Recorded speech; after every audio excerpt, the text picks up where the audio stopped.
All right, welcome back to Truth, the Masterclass. What everyone wants to know. This is the last part of this first lecture. We are now at part 6, which has to do with understanding the semantics behind a lot of the things that we're going to be discussing in lecture 2 and all the other following lectures that we have coming afterwards. So, semantics really is just a fancy word for the meaning of words. That's what semantics is. It's very important to clearly define the semantics or the words that we use so that we can arrive at the same understanding. Pretty straightforward. Let's dive into this here. I've written here it is important to note that language necessarily reduces from the purity of the direct empirical experience of the unitary state of truth. By that, I mean that it's a bit of a caveat or some kind of warning to take into account with a grain of salt that the idea that language is necessarily going to limit ourselves in the sense that how we perceive is going to be at a lower resolution. And that's just because language is limited. Our conceptual abilities are limited, therefore our language is, and therefore the unitary aspect of truth won't truly be unitary, or it won't be like what I'm trying to express basically is that deep in our psyche, I think what motivates us sometimes is to come up with like a word or a sequence of words, some kind of sentence or phrase that truly encapsulates all of reality. And on the one hand, it is possible because you can say God or I am that I am or some other complex idea. But at the end of the day, those are still just reductions. Those are Kolmogorov complexity, as I explained in the other lecture. So the map is not the territory, in other words, meaning that language is the map and we're trying to map the territory of reality. And reality is expansive, it's infinite and eternal in nature. Therefore, anything that emanates from it or that exists within it that is limited, and that's why there is a relationship between infinity and limitation, hence why one of the ideas that I've come up with is called the infinity limited. We'll discuss that later, but the point is anything that exists within this state of reality is necessarily not the entire state of reality. That's the logic of it. So I have also written here, insofar as it is possible to describe this with language and concept, the necessity to clearly define the terms is clear. So what I'm basically saying is it is possible to explain and give a definition and a linguistic representation to the unitary state of reality insofar as it is possible. It is not possible in the function or in the ways that I think we often are motivated to do, as if though you can speak a certain sequence of words and all of a sudden it just imbues you with the experience of all of unitary reality. Maybe, but that wouldn't be the universal key for everyone at all times, right? Sometimes it's true, we are inspired to say something or paint or sing or perform in some fashion, or, we just live an experience that helps us tap into the unitary state of reality. And sometimes we think that we could bottle that up somehow and reproduce it, but that's what I'm saying is not possible here.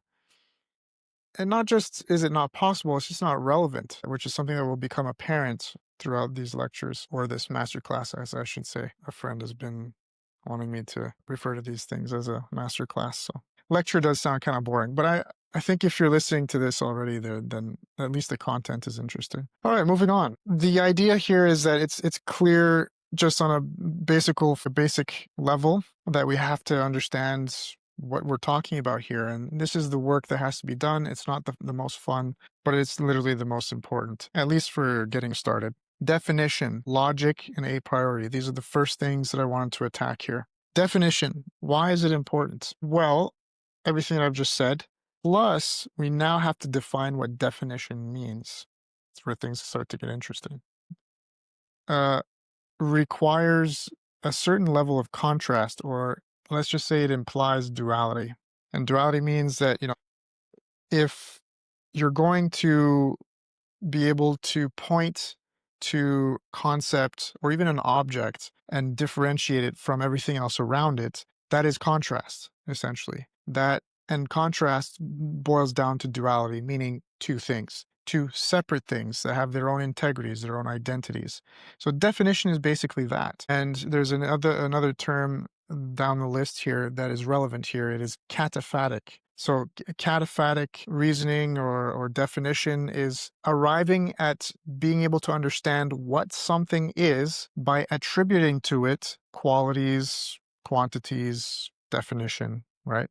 So, if I say a chair is something that is made out of wood, it has four legs, it has a flat surface upon which you can sit down. Its utility is for human beings to sit down.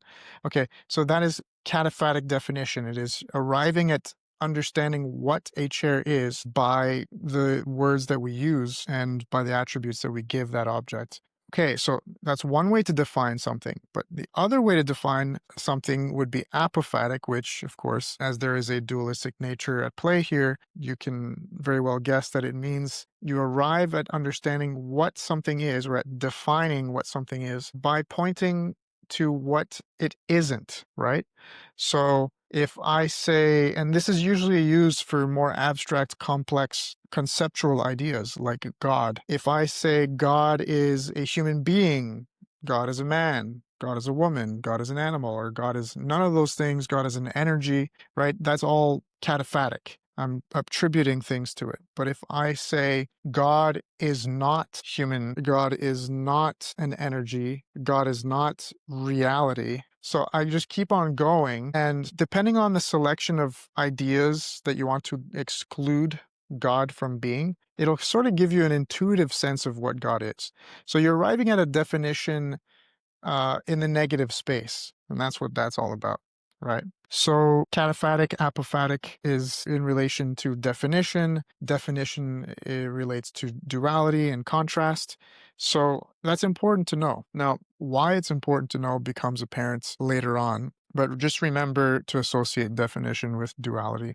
That being said, logic is the next word on the list here. Logic is simple but complicated at the same time. I very rarely actually define these words, ironically, just because I've defined them already in my work. But to be able to speak it is always a challenge. And it's a challenge because there are different definitions. This is another challenge of semantics, is that there are always competing definitions and they are always up for debate. Of course, we have a certain amount of consensus. We all agree that a chair is something that you sit on. There's no utility in debating that at some point. Logic, the accepted definition, is that it has to do with the rules of reality.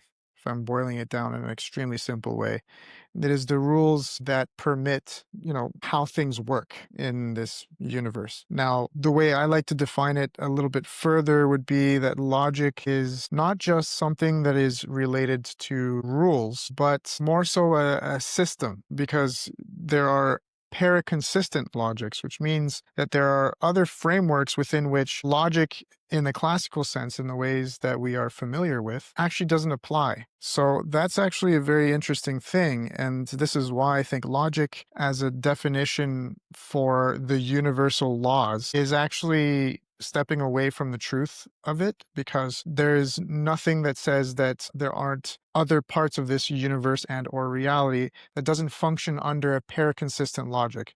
In fact, we use these paraconsistent logics in certain industries or domains, and like in mathematics, for example. So, we can operate different rules somehow in an abstract sense. Sometimes the question is whether if we can arrive at understanding how other frameworks of rules exist in an abstract sense, does that mean that they must apply to some part of reality in a real sense? Can you actually prove that, for example, here in this universe, we have the law of the excluded middle, for example? That is a logical law, which means that something either has to be one thing or the other. If you apply that to an example in physics, you would say that an object cannot occupy the same point in space and time, meaning if my hand is here, this hand cannot occupy that same space at the very same time. I mean, if I move my hand, then this hand can occupy that point in space,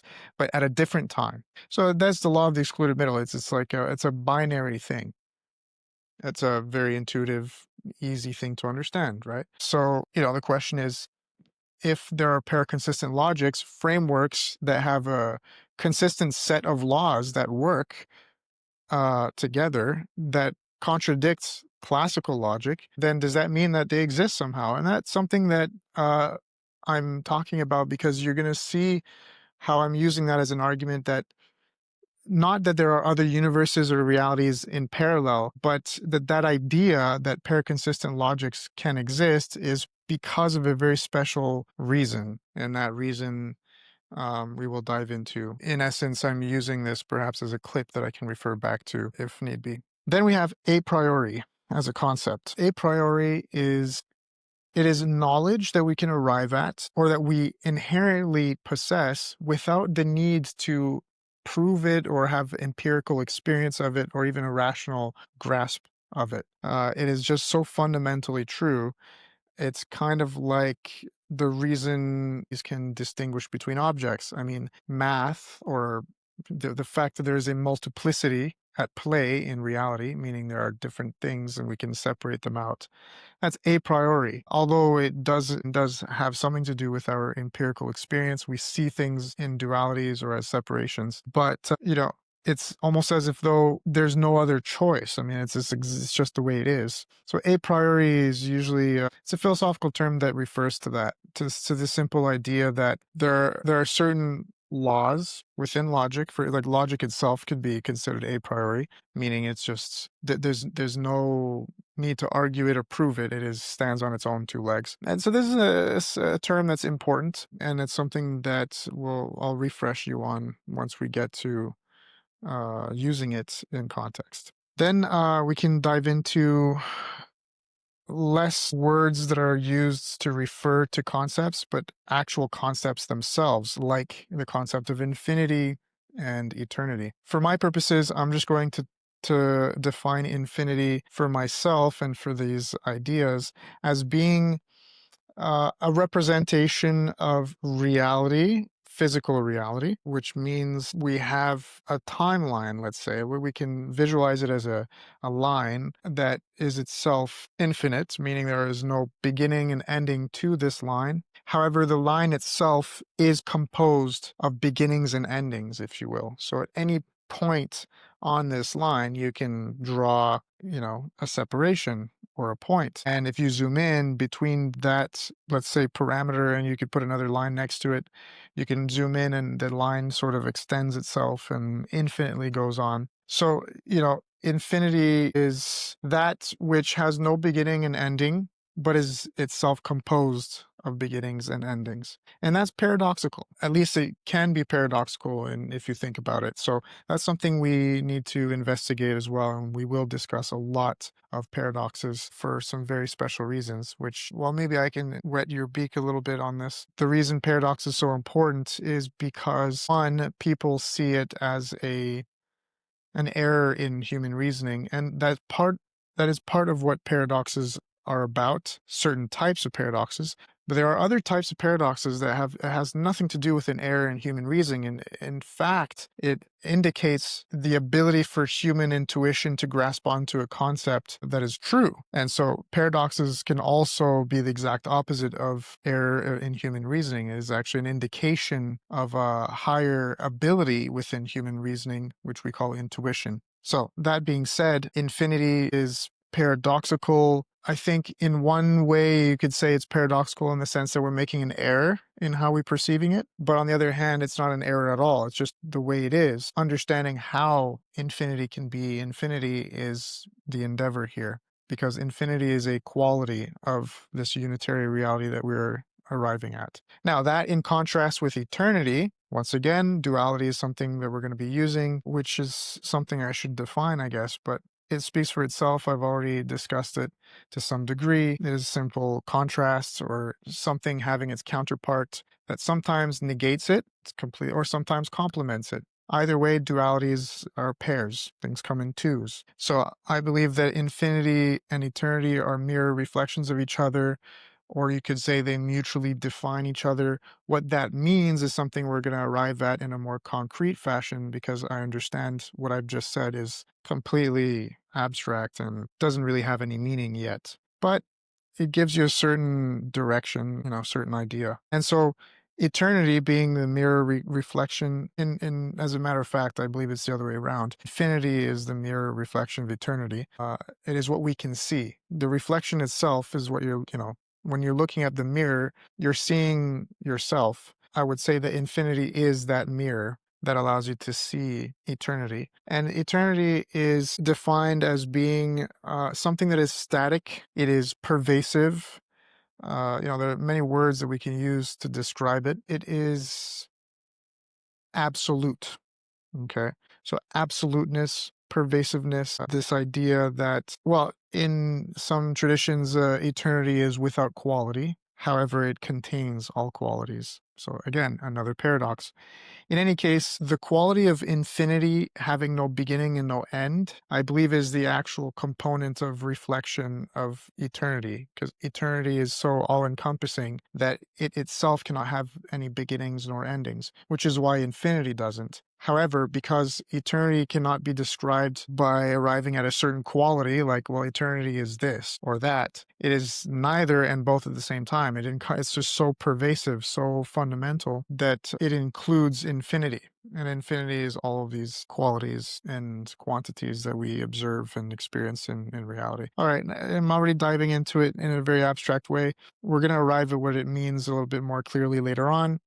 Again, this is about doing the work. However, think of eternity as being the most abstract concept, and it, for all intents and purposes, presents absoluteness. And infinity represents the manifestation of the world that we understand and that we experience. All these limitations, all these finite objects in relationship to each other, that would be infinity. It's just that that reality in itself doesn't end. So there it is. Monism and dualism. Dualism is, again, sort of self-explanatory. Within duality, it's the same thing. Monism is its counterpart, one thing. So it's just that in context, monism is the term that we use philosophically for schools of thought that believe that reality is monistic and has no dualistic quality to it.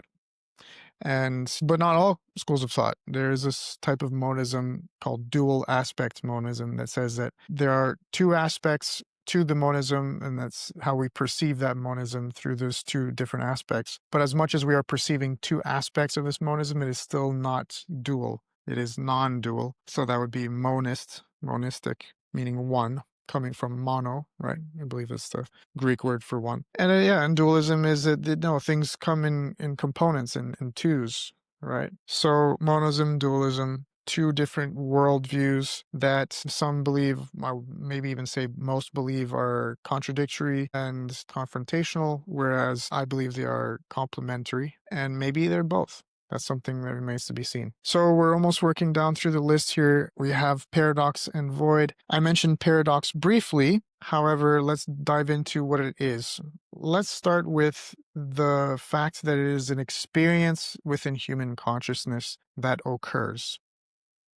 It's a basic way of saying it. Okay, if paradox is an experience that occurs, when does it occur and why? Those are the two questions. I would say it occurs when you think about certain concepts, certain special concepts and or scenarios. And it occurs because, so we said that paradox, it occurs when we think about certain things, but why does the experience, which is that loop that you go through in your head, why does it do that when you're thinking about that concept, is the investigation we need to get into. I would say that on the one hand, in a falsitical paradoxes, it occurs because there's an error happening. That's the one that we're all familiar with.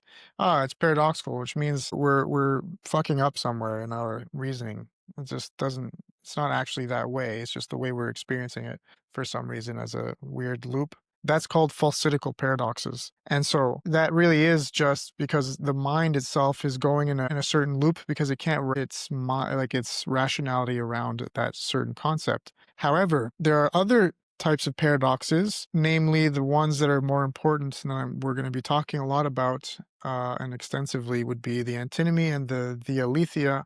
I'm not going to get into them right now, but why the experience of a paradox occurs, so that mind-bending effect, when you think about those types of paradoxes, the reason in my estimation, is because it is indicating that your perceptual ability is coming to an end, meaning you are not physically, with your mind, capable of encapsulating all the information that is relevant and at play within this concept. For example, infinity. I cannot actually perceive an infinity amount of objects and or space. I default to a certain thing like black, right?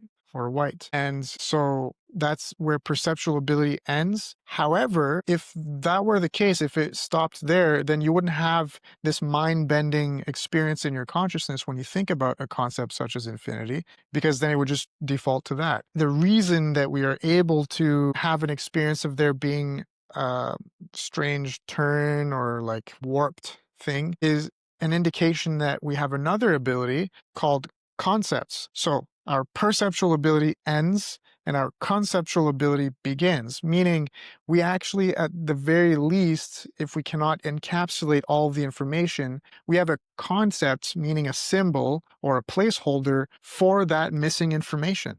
And that symbol and placeholder comes attached with it. With it comes, okay, let me start that over. With that concept is a meaning that is attached. If you think about a certain concept like infinity, which is a specific type of paradox, the argument goes that you are arriving at the limitation of your perception and at the beginnings, perhaps, or at the ability of your conceptualization. And then intuition is another faculty that we have that we can discuss. In this case, I'm going to reserve it for when we actually do talk about these paradoxes in context. However, let's, while we're at it, discuss the definition of intuition. Intuition, I believe, is that extrasensory perception. It is a perception, but it's like a perception in an inverted sense, right? Because again, perception is tied to the physical capacities that we have. The human brain can calculate and perceive a certain amount of objects up to a certain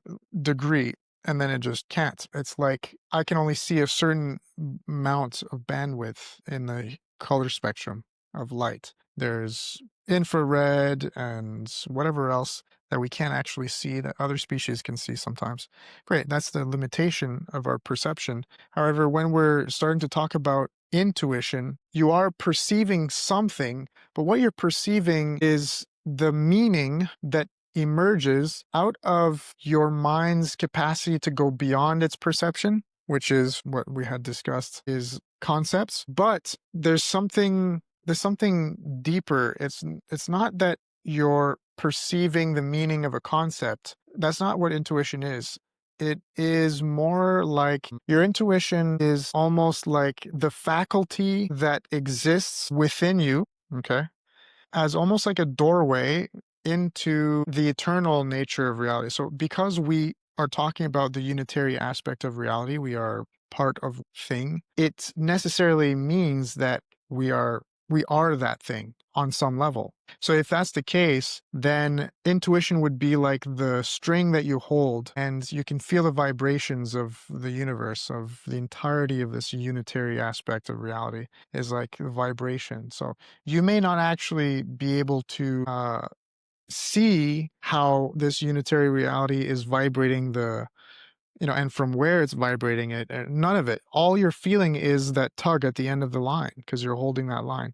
That's what I would say intuition is in a very practical kind of physical example. So it's the faculty that is imprinted into human consciousness as a reflection of the faculty of the universal consciousness of this unitary reality. And I will just pause this here for a second. Let's see. All right. So getting back to intuition, just to cap it off, it's the faculty that we receive as a sort of gift from the universe, and it manifests itself as a concept. Concept meaning. So a concept is a bundle of perceptions together, right? You say, for example, I see a plate with food on it. Those two things come together and I perceive those two things. And those two things, there's an emergent meaning from them, which is the concept of food. And that concept has its own concept, which is digestion, survival, nutrients, all that sort of thing. So perceptions are kind of like bundled together to give us a concept. Concepts can also bundle together to give us higher concepts and of meaning. It's like chains of concepts. And intuition is almost as if though it is another faculty, like our eyes, nose, mouths, ears. It's just another sensory perception. It's just that that sense is non-physical. It has to do with the mind. So there it is. Then we go into void. Void is the counterpart to, one second. Void is the counterpart to existence, meaning absolute nothingness. And what that means can be debated, whether it's true or untrue, if it exists or doesn't exist. It falls into another paradox, which is why I have it there next to paradox. It's self-explanatory. I think that if there's anything I can add to the definition of void here is simply to make the distinction between relative void and absolute void. What a friend of mine had given to me like gift, conceptually speaking, is that we have to make an ontological distinction, meaning if we're talking about void as something that is existential on some level versus an epistemological commitment, meaning, or it might be the other way around, is it an ontological commitment versus an epistemological assertion? So epistemology, as we discussed in the last thing, was the study of knowledge itself.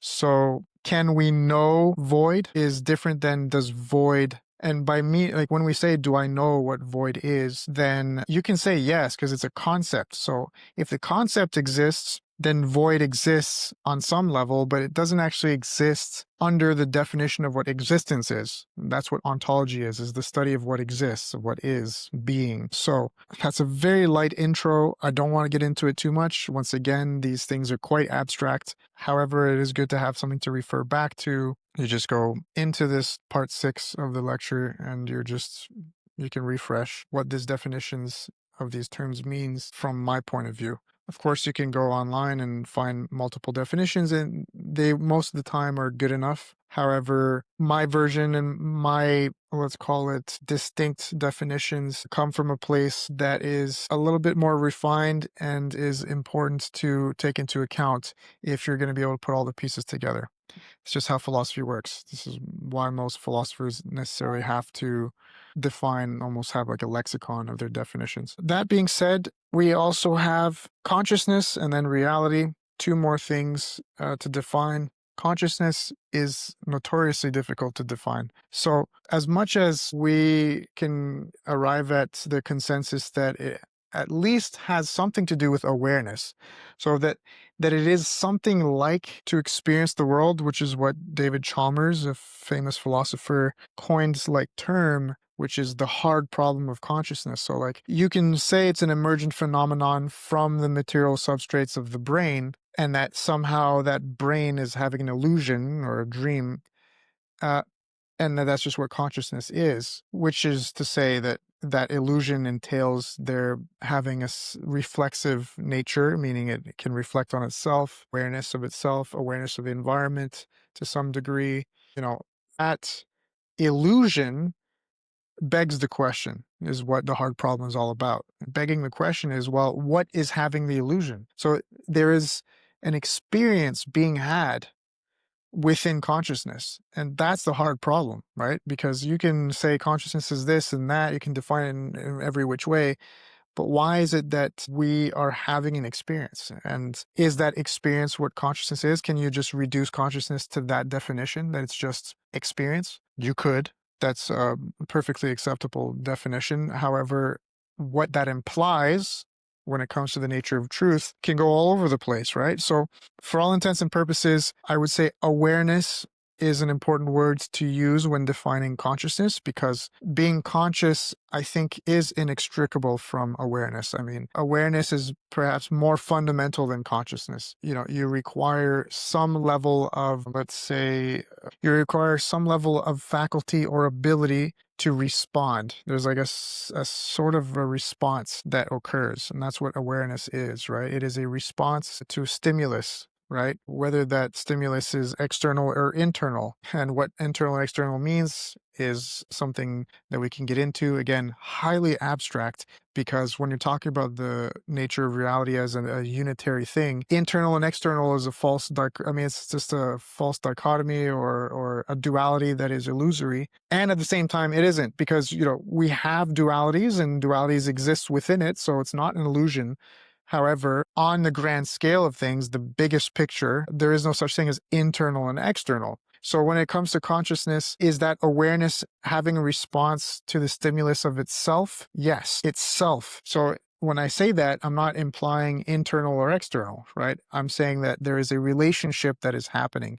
And I think that's what awareness is. It is a relationship that manifests itself as a response to a stimulus. And the stimulus itself and what is responding to that stimulus, there's a perfect unity there. There's a relationship. And the fact that there's a relationship either implies that there's a unity and or that there is a duality, right? Two things involved. So that's where paradoxes come in. It sort of dives into neurology and all these different things. However, I'm giving you the core, getting right down to the complexity of what consciousness is all about. And, if we kind of want to keep it simple, awareness, which is a response to stimulus, would be the definition. Great. I think I've mentioned this already. If we can dive into the relationships between all of these words that we're using, and once you use another word to define the other, the former, you're going to have to define that latter word, and so on and so forth ad infinitum. So, for all intents and purposes, we have to understand our limitation in this, and that I've defined it clearly enough and to the extent sufficient enough to be able to operate the concepts that we want to arrive at. Just wanted to put that out there. So, moving on to the last one, we have reality, closely linked to consciousness, but definitely stands on its own two legs as well. Reality, what is real, is another very contentious issue, because you tend to have these two camps that we can boil things down into. What is real is something empirical, and it resides in the domain usually of the material reductionists. It's like, what is real is only what is testifiable. What is, falsifiable, I should say, is something that you can test, something that you can gauge, measure, so this usually has a strong correlation to matter, right? Physics. And so reality is one thing that you can see in that lens, through that lens, or you can see it in the other lens, which is that reality is whatever consciousness experiences and or creates. Because if you believe that consciousness is the underlying substrate of reality, then you would say that all this matter is real, but it's real because consciousness creates it, which means that whatever consciousness has in its experience is equally real. Meaning, if I think of a pink elephant that is singing, a Michael Jackson song, and it's dancing, and it's like, it has all these properties and qualities and things that it does that is impossible, or that we cannot observe in reality. Push that example to the extreme. We really want to arrive at an idea that is so absurd that it just falls outside the realm of our physics. And under that worldview, you would still say that it is real, because you're, reducing everything to consciousness. So obviously some people don't like that. A lot of people don't like that, because then it kind of erodes the ground upon which we're able to arrive at consensus, so that we can operate in this reality within which we find ourselves, right? If we say, well, anything is up for being real, then we can't really arrive at a shake deal as to the meaning of things anymore, right? So, it kind of runs contrary to the utility that we require. Doesn't necessarily mean that it's false. I mean, I find myself more on that side of things than the other, but in actuality, they're both correct. I see them as reconciled in some fashion. Another thing we'll get into. However, reality is that which exists, is another way we can say it is defined. But what I've just ran you through is the complexity that arises when we're talking about what does it mean for something to exist, right? So reality, I would say, in my personal definition, has more to do with it has more to do with the experience that consciousness has, the experience that occurs inside of awareness, right? The actual response to stimulus, the interaction between the two, that's what reality is. It's like the boundary or. So whether that means that that awareness or consciousness is interacting with matter that is outside of itself or that it generates is the question that we have to reconcile. At the end of the day, though, reality is still that which awareness has like response. So there it is. To recap everything, definitions are not merely linguistic but metaphysical. What did I mean when I wrote that? Definitions are not merely linguistic but metaphysical. Yeah, so basically it's just to reinforce this idea that metaphysics is central to this endeavor of arriving at a unitary aspect of truth. Because when we're using language, language is itself a metaphysical act. Because what you're doing is you are defining, and to define, especially when we're talking about something like reality and existence, to define existence itself, you require having to go outside of existence. That's the act of consciousness. The consciousness is the only thing, through with our concepts, our abilities of intuition and awareness, that can actually step outside in a recursive fashion of existence itself, to be able to see it, to define it in whatever way we choose. Now, we tend to fall into a few different metaphysical camps, and the whole point is to see how these camps are actually reconciled and that they're not uh, categories that imply that some are correct and others aren't. It's that they are all facets of one true, wouldn't say reality, but just one truth. So language is a metaphysical act, essentially. And this is why you can't get away from this notion that metaphysics is central to the endeavor of conceptualizing truth in its unity. It's completely not required if you want to arrive at it through experience. You actually have to remove language entirely and concept and symbol. So that's the beauty of this thing, right? We can use metaphysics, but we can also let it be and arrive at truth either way. So how do you make yourself clear? Semantics. And so the question that I wrote here on the side is that how clear do you make yourself? Do you actually come to define these things and think about these words that you're using, these key concepts, on levels of resolution that can truly help others understand you, right? Help them help you by clearly defining things. It's a very important thing to apply in your life as a generality, and obviously important when it comes to something like the goal that we have here. I hope it wasn't too boring, too labyrinthian.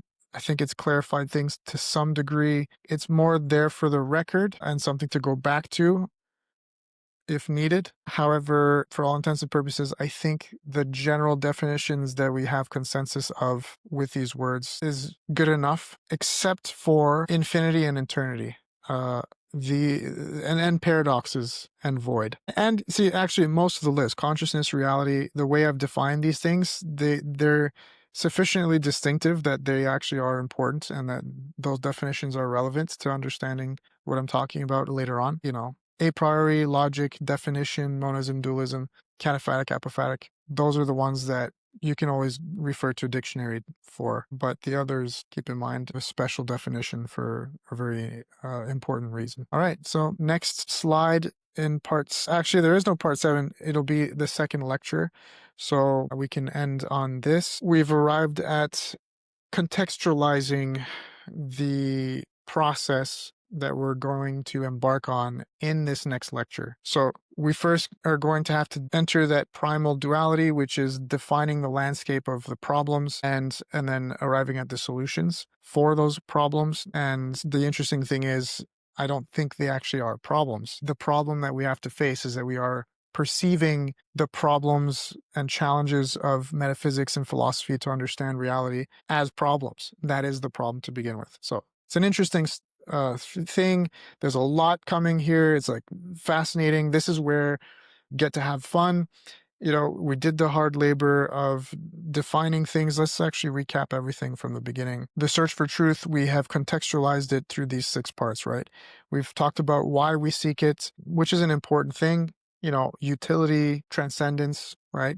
And those are 2 very important things in human life. And what else is there? Methods of truth seeking. So how are we currently using our methods to arrive at those truths? Are we even looking for truth, and if we are, how, if we aren't, why aren't we? We discussed that, so that was very important. We discussed why metaphysics will be that vehicle that will get us there and why it has to be inevitably, as well as why that vehicle is on a road to unity, so everything kind of converges into singularity, and why truth just functions that way. And then we discussed the last two things required on that road towards singularity, which is the conceptual toolkit and the semantic definitions for the terms that we use when we're discussing all of these things. So that was hard work, and it is a lecture. I mean, it's a lot of concepts, it's a lot of thinking about and processing a lot of information.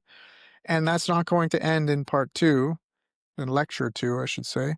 It's actually going to get even more information dense. However, that information, as you will quickly discover, it's mind blowing. It's very stimulating. Hopefully, it's something that you will be able to process easier, and sometimes not so easy, but at least you will incur the motivation to process it and take the time you require to process it properly and integrate those ideas so that you can move on to even more information that is going to be unpacked here. So it's kind of ironic because the whole point is to reduce everything to one simple thing. But before we can compact, we need to unpack, right? So what we did was we created a context, we gave ourselves an orientation and the tools that we required to be able to go and unpack a certain amount of information that, let's say, scrapes the limitations of the human ability to conceptualize reality in its most fundamental state, so that afterwards we can compress it back down into a simple, beautiful geometric shape, semantic definition, conceptual symbol or idea, which hopefully afterwards you can use to tap into the experience of truth, right? Or gives you a certain ability to maneuver and express and articulate certain ideas within reality based on your understanding of this unpacked slash compact, beautiful perception of the unitary aspects of reality. So join me for lecture two. Thank you so much for listening. I hope this was rewarding and worth the time, insofar as how much you invested in it. And my commitment will be to move on towards being able to express these things even more clearly and in smaller bite-sized components and in formats of content that are easily digestible and fun, so that we can build the puzzle a little bit easier and enjoy it. But if you're listening to this, you're more likely one of those that like to dig into abstractions. And who knows, perhaps you have some ideas as to how we can process this even further so that others don't have to process the abstraction from such a raw place. Again, the point is to arrive at a unitary thing in a way that many different people can access from multiple levels and from multiple perspectives, and to start to understand that we are like here at a manifold looking inwards, and to realize our position in relation to everybody else with their unique perspectives. So that's one of the goals here as well. Once again, thank you so much, and we'll see you in lecture two.